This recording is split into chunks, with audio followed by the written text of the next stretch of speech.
Justin Trudeau, आता ludo म्हण का ट्रुडो म्हण, पण 6 जानेवारी 2025 म्हणजे काल पत्रकार दिन महाराष्ट्र राज्याचा, आणि या दिवशी कॅनडाचे पंतप्रधान जस्टिन भाऊनं राजीनामा दिला. जस्टिन भाऊ लक्षात घ्या, एक बिझनेसमॅन. त्यानंतर याचे पहिले रीलमध्ये तुम्ही व्हिडिओ पाहिले असतील, असं हेलिकॉप्टरमध्ये उतरताना, तेरा करम खुदा आया है ना, जो तुझसे मिलने आया है, असे काहीतरी व्हिडिओ होते. गोरगरिबांना हातात मिळवणारा यंगस्टार हिरो टाईप राहणीमान हा पंतप्रधान होता. कॅनडा जगात क्षेत्रफळात दुसऱ्या क्रमांकाचा देश आहे. जगात क्षेत्रफळात प्रथम क्रमांकाचा देश रशियाच्या नंतर कॅनडाच्या नंतर चीनच्या नंतर अमेरिकेच्या नंतर ब्राझीलच्या नंतर ऑस्ट्रेलिया, आणि 7वा देश आपला भारत आहे. जरी क्षेत्रफळात आपण 7वे असाल तर लोकसंख्येत मात्र आपण टॉप आहेत. बाकी कुठल्या काही विकास हो का न हो, पण त्याच्यात मात्र आपण नंबर 1 आहे. ही बी गोष्ट महत्त्वाची आहे. तर हे जे जस्टिन भाऊ आहे याने राजीनामा का दिला, तर कुत्र्याला गती आणि भावकीला प्रगती देखत नाही तसं याचा जो पक्ष आहे लिबरल पार्टी, कॅनडाची राजधानी ओटावा, लोकसंख्येमध्ये 36व्या क्रमांकावर असणारा हा देश आहे. यानं राजीनामा देण्याचं मुख्य कारण पहा, याचा स्वातंत्र्य दिन आहे 1 जुलै, आणि 1 जुलै हा दिवस आपण आपल्या महाराष्ट्रात साजरा करतो कृषी दिन, भारतामध्ये साजरा करतो डॉक्टर डे.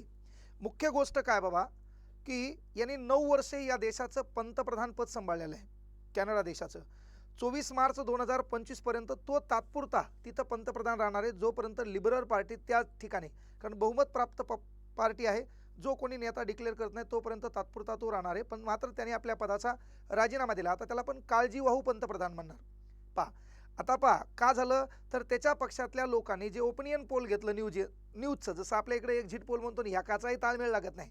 यावर्षी तर कांदे लसूण काहीच पकडले नाही, ते एक्झिट पोलचा बुकना झाला आहे ना, हे येणार ते येणार म्हणले ना, आले दुसरेच. तर तसं वैयक्तिक पक्षामध्ये असे वाद होतात, आणि त्या ओपिनियन पोलमधून असं सांगण्यात आलं की बाबा हा 20 गुणानं माग आहे. कोणापेक्षा, तर जो दुसरा पक्ष आहे कन्झर्वेटिव्ह पार्टी आहे ना, त्याच्यापेक्षा 20 गुणानं माग आहे. आणि म्हणून स्थानिक लोकांनी, त्याच्या पक्षातल्या कार्यकर्त्यांनी याच्यावर आरोप केले. हे कदरून गेलं, आणि 9 वर्षाचा कालखंड सांभाळणारा, देशाला चांगल्या परिस्थितीत नेण्याचं काम करणारा हा जो जस्टिन भाऊ आहे, याला आपल्या पदाचा राजीनामा द्यावा लागला. यानंतर पहा, तुम्ही पाहिलं असेल हरदीप सिंग है ना, शीख फुटीरवादी नेता होता, आणि हा शीख फुटीरवादी नेता याचा खून किंवा याचा खात्मा भारताच्या गुप्तचर संघटना रॉनं केलाय, अशी माहिती या डुगडुग्यानं अमेरिकेला दिली होती. आणि म्हणून त्याचे ना आपले संबंध तुटले. आपण राजनैतिक संबंध इकोपाला गेले, आणि आपण तिथं जे आपले राजदूत म्हणतो आपण त्याला बोलून घेतलं होतं, आणि आपल्या इथं जे त्यांना हाकलून लावलं होतं. ही पण घटना यानं घडली होती. हा पण एकदा आपल्या भारताच्या भेटीला आला होता, जस्टिन ट्रुडो. तर मुख्य गोष्ट, तर भाऊनं राजीनामा देण्याचं मुख्य कारण काय, तर त्याच्याच पार्टीतल्या लोकांना काड्या कर, आणि म्हणून काड्या करणाऱ्या लोकांच्या नाड्या दाबल्याशिवाय आपल्याला बरोबर होत नाही. म्हणून भाऊ की गावातले लोक एवढे डेंजर आहेत, तू ट्रॅक्टर घे, हप्त्यावर घेतलं म्हणतील, चांगलं बोलणार नाही. हे स्वतः पत्राच्या घरात राहते, पण ज्याने एखाद्या घराच्या वास्तुशांतीला बोललं तर डायलॉग हाणते, पायऱ्या पलीकडूनच काढायला पाहिजे होत्या है ना. त्याच्यानंतर त्या किचन रूमचं घरच वास्तुशांतीनुसार त्याचा दरवाजा आहे का नाही, म्हणजे आगाव कुटाने करणारे लोक आपल्या इथे. आपला जगातला एकमेव देश आहे आपला, गाडी हलवून सांगते बस स्टँडवर जाऊन येते का नाही, तेवढं तर्क विज्ञान कुठून आपल्या लोकांना सुधारले काय माहीत. तर मुख्य गोष्ट, भाऊनं राजीनामा दिला 6 जानेवारी आपण पत्रकारिता दिन आहे. मुख्य गोष्ट काय पहा, 2025 मध्ये पंतप्रधान पदाचा राजीनामा देणारे जस्टिन ट्रुडो, हे लक्षात घ्या, 9 वर्ष या देशाचे पंतप्रधान होते. मुख्य गोष्ट पहा, त्यानं खूप चांगलं काम केलं. मात्र आपल्या देशासोबत त्यांचे वाद झाले, आणि वाद झाल्यामुळं आपण पाहिलं असेल वाद कशामुळे झालते, तर शीख फुटीरवादी नेता हरदीप सिंग यांचा खात्मा आपल्या भारताची गुप्तचर संघटना रॉनं केलाय, अशी माहिती यांना अमेरिकेला दिली होती. हे जगात क्षेत्रफळात दुसऱ्या क्रमांकाचे कोण, कॅनडा. ही गोष्ट लक्षात घ्या.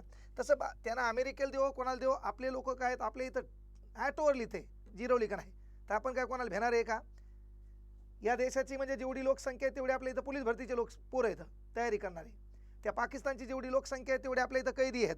यायला जर म्हणलं तुला एक मोबाईल आणि तेरी शिक्षा माफ, तर सुबह होते पाकिस्तान साफ. एवढे डेंजर कार्यक्रम आपल्या देशात आहेत. तर सांगायचं तात्पर्य बाबा, यांना आपल्या पदाचा राजीनामा दिला. विरोधी पक्ष विशेषतः पीरे पोईलिव्हे हा विरोधी पक्ष आहे, हा याच्यापेक्षा ओपिनियन पोलमध्ये 20 गुणानं पुढं आहे. आणि हा 20 गुणानं पुढं असल्यामुळं पक्षातल्या लोकांनी वारंवार याच्याबद्दल कुजबूज कर, टीका टिप्पणी कर आणि म्हणून हे कदरून गेलं आणि यानं काल 6 तारखेला राजीनामा देऊन टाकला. चालू घडामोडीच्या उद्देशानं ओटाव, तिथली राजधानी, क्षेत्रफळात दुसरा, लोकसंख्येत 36वा देश कोणता? कॅनडा. अमेरिकेचे नवे अध्यक्ष डोनाल्ड ट्रम्प यांच्यासोबत देखील यांनी चर्चा केली. मात्र डोनाल्ड ट्रम्प तात्या हे लय डेंजर आहेत. तात्याचं फक्त आपल्या साहेबासोबत जमते, म्हणजे मोदी साहेबासोबत, आणि तात्यानं याला पाहिजे तेवढं व्हॅल्यू दिला नाही आणि म्हणून भाऊचा कार्यक्रम इथंही फसला. त्याच्यानंतर पहा मुख्य गोष्ट काय बाबा, जस्टिन पिरे म्हणजे जेम्स ट्रुडो, जन्म 25 डिसेंबर 1971 आहे. हे कॅनडाचे राजकारणी असून 2015 पासून कॅनडाचे 23व्या क्रमांकाचे पंतप्रधान आणि कॅनडामध्ये त्यांनी 9 वर्ष कंटिन्यूली सत्ता चालवलेली आहे. हे पण लक्षात घ्या. फक्त पक्षाच्या वैयक्तिक पक्षामध्ये जास्त सेफ चालले, स्वतःच्याच पक्षामध्ये जे वादविवाद चालले, स्वतःच्याच लोकांनी त्यांना नाकारलं आणि ते नाकारणं त्यांना सहन झालं नाही, म्हणून त्यांनी आपल्या पंतप्रधान पदाचा राजीनामा दिला जरी असेल तर काळजीवाहू म्हणून ते मार्च 2025 पर्यंत सत्तेवर राहणार आहेत. ही गोष्ट लक्षात घ्या. त्यांनी वनकूव्होमधील माध्यमिक शाळांमध्ये अध्यापन केले आणि 2002 मध्ये पुढील शिक्षणासाठी मॉन्ट्रियलमध्ये ते परतले होते. हे त्यांची डिग्री हे आपल्या टेलिग्राम चॅनलवर दिसत असते. त्यांची तेवढी गोष्ट काही पाहण्याची गरज नाही. फक्त 24 मार्च 2025 पर्यंत संसद स्थगित करण्याचा सल्ला राज्यपालांना दिलेला आहे. नवा नेता निवडला जाईपर्यंत ट्रुडो पंतप्रधान पदाचा राजीनामा देतील असं सांगितलंय. म्हणजे आता जो पक्ष बहुमत प्राप्त आहे, ज्या पक्षाचं सध्या सरकार आहे, तो पक्ष एखादा नेता निवडणार आणि मग याचा राजीनामा मंजूर होणार. तोपर्यंत हा काळजीवाहू पंतप्रधान म्हणून काम घेणार. पण तरी यांनी राजीनामा दिलेला आहे. त्या ठिकाणचं जे काही संसद असेल, जसं आपल्या इथं संसद कलम 79 नुसार आहे, तसं त्या देशाच्या संसदेमध्ये त्यानं राजीनामा दिला. जसं आपल्या इथं आहे पंतप्रधानाचा राजीनामा म्हणजे मंत्रिमंडळाचा राजीनामा. आता त्या देशाच्या घटनेच्या व्यवस्थेमध्ये कशी संकल्पना आहे ते त्यांना माहीत. तर ही पण गोष्ट आपल्या लक्षात घ्यायची आहे. म्हणजे चालू घडामोडीच्या उद्देशानं आणि मुंबईच्या पेपरच्या दृष्टिकोनातून आपण ही माहिती सांगितलेली आहे. आपली ऑनलाईन बॅच आहे, त्यावर डिस्काउंट आहे. ऑफलाईन बॅच परभणी येऊन भेटायचे आणि आपल्याला आता जो नकट्या नाकाचा देश आहे चीन, तिथं याच्या अगोदर बी कोरोनात आपला कार्यक्रम चांगला धून घातला होता. आता पुन्हा एक तिथं आजार आलाय, त्याच्याबद्दल विस्तृत लेक्चर आपलं लगेच समोर येणार आहे, ते पाहायचे. ओके, चला थांबू आपण या ठिकाणी. पुन्हा भेटू याच ठिकाणी याच वेळेला आपल्या चॅनलवर. जय हिंद, जय महाराष्ट्र. भाऊकीपासून आणि गावातल्यापासून सावधान राहा. पार्टीतल्याच लोकांनी जस्टिन भाऊचा गेम केलेला आहे. आपल्या इथं पार्टीतल्या लोकांना गेम केला जात नाही, पार्टीच उचलून दुसऱ्या पार्टीमध्ये गेली जाते. ती भारत आहे. जे जगात घडत नाही ते फक्त भारतात घडते, म्हणून मेरा भारत महान आहे. जय हिंद, जय भारत.